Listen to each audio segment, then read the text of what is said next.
Godavari boat మత్స్యకారుల సంక్షేమ సంఘం నూతన కార్యవర్గం ప్రమాణ స్వీకారోత్సవ కార్యక్రమం స్థానిక పుష్కరాల రేవులో శనివారం ఘనంగా జరిగింది. సంఘం అధ్యక్ష కార్యదర్శులుగా మల్లడి ఆంజనేయులు, తులసీదాస్ తదితరులు కార్యవర్గ సభ్యులు ప్రమాణ స్వీకారం చేశారు. ప్రభుత్వం అందించే సంక్షేమ పథకాలను మత్స్యకార కుటుంబాలకు అందజేసి వారి అభ్యున్నతికి కృషి చేస్తామని రాజమహేంద్రవరం రూరల్ శాసనసభ్యులు గోరంట్ల బుచ్చ చౌదరి తెలిపారు. స్థానిక పుష్కరాల రేవులో గోదావరి బోటు మత్స్యకారుల సంక్షేమ సంఘం నూతన కార్యవర్గం ప్రమాణ స్వీకారం జరిగింది.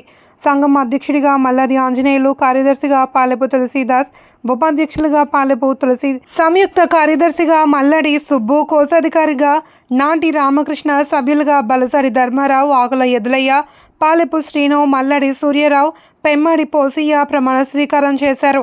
మల్లడి ఆంజనేయులు అధ్యక్షతన జరిగిన సభలో ముఖ్య అతిథిగా గోరంట్ల పాల్గొని మాట్లాడుతూ మత్స్యకారులు నిత్యం గోదావరి సముద్ర గర్భంలోకి వెళ్లి ప్రమాదకరమైన పరిస్థితులను ఎదుర్కొంటూ వేటాడతారని, వారిని అన్ని విధాలుగా ఆదుకోవాల్సిన బాధ్యత తమపై ఉందన్నారు.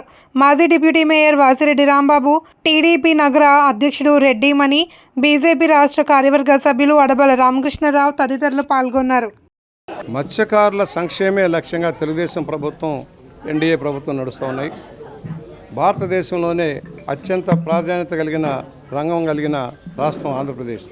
మత్స్య సంపద ద్వారా కోట్లాది రూపాయల నిధులు సమకూరుతున్నాయి రాష్ట్రానికి. దాన్ని అభివృద్ధి చేసే లక్ష్యంలో మత్స్యకారులను ప్రోత్సహించాలనే లక్ష్యంలో తెలుగుదేశం ప్రభుత్వం ఉంది. వారి దుర్భర పరిస్థితులను ఒడ్డున వేయడం కోసం వారికి ఆర్థిక సహాయం అందించడం, వారికి కావాల్సిన పనిముట్లు అందించే కార్యక్రమం, తక్కువ వయసులోనే పెన్షన్ ఇచ్చే కార్యక్రమం, పని లేనప్పుడు వారికి పని కల్పించే దానికోసం నిధులు ఇచ్చే కార్యక్రమం అమలవుతుంది. గత ప్రభుత్వంలో నిర్లక్ష్యానికి గురైంది ఈ రంగం అంతా కూడా. తిరిగి మళ్ళీ పట్టాలు ఎక్కించడం కోసం ఎన్డీఏ ప్రభుత్వం చంద్రబాబు గారి నాయకత్వంలో కృషి చేస్తూ ఉంది. ఇక్కడ గోదావరి బోట్స్మెన్ మత్స్యకార సంఘం ఏర్పాటైంది. వీరికి కావాల్సిన సహాయ సహకారాలు గతంలో 14 మంది భారీగా పడవలు ఇచ్చాం, మిషన్లు ఇచ్చాం, ఆయిల్ ఇంజిన్లు ఇచ్చాం, వలలు ఇచ్చాం, మోపెడ్లు ఇచ్చాం, ఆటోలు ఇచ్చాం, వ్యాన్లు ఇచ్చాం. ఇవాళ మళ్ళీ అవన్నీ కూడా తిరిగి పునరుద్ధరించాలనే లక్ష్యంలో ప్రభుత్వం ఉంది. మత్స్యకారుల అభివృద్ధిని ధ్యేయంగా కృషి చేస్తాం. వేలాది మంది దీని మీద ఆధారపడ్డారు. రాబోయే పుష్కరాలను వేదికగా వీరికి కావాల్సిన సహాయ సహకారాలు అందించడంలో కృషి చేయడమే కాదు, వారికి సరైన తర్ఫీదుని ఇవ్వటం, వారి బిడ్డల ఆరోగ్యం, విద్యా వైద్యాన్ని గురించి శ్రద్ధ పట్టే లక్ష్యంలో ప్రభుత్వం ఉందని స్వయంగా మనం చేస్తూ వీరికి ఏ సహాయకారాలను చేస్తాం. గతంలో చాలా ఇళ్ళు స్కీమ్ కూడా వాళ్ళకి అమలు చేసాం. మరలా కొంతమంది మిగిలిపోయారు, వాళ్ళకు కూడా హౌసింగ్ సౌకర్యం కల్పించడం కోసం ప్రయత్నం చేస్తాం. ఈ లంకల్లో ఉన్న ఇదిలమ్మ లంక నుంచి 42 మంది, 49 మంది, ఆల్కర్త గౌతమ గట్టుగా నుంచి 25 మంది, అలాగే పాత బిజ్జీ లంక నుంచి ఒక 20 మంది, దీవెన లంక నుంచి 38 మంది, అలాగే ఆల్కర్త అటుగా నుంచి ఒక 10 మంది, ఇలాగ 5 లంకలో 100 మంది ఒక సంఘాన్ని ఏర్పాటు చేయడం జరిగింది. ఇవాళ కొత్తగా సంఘం ఎన్నుకోవడం జరిగింది.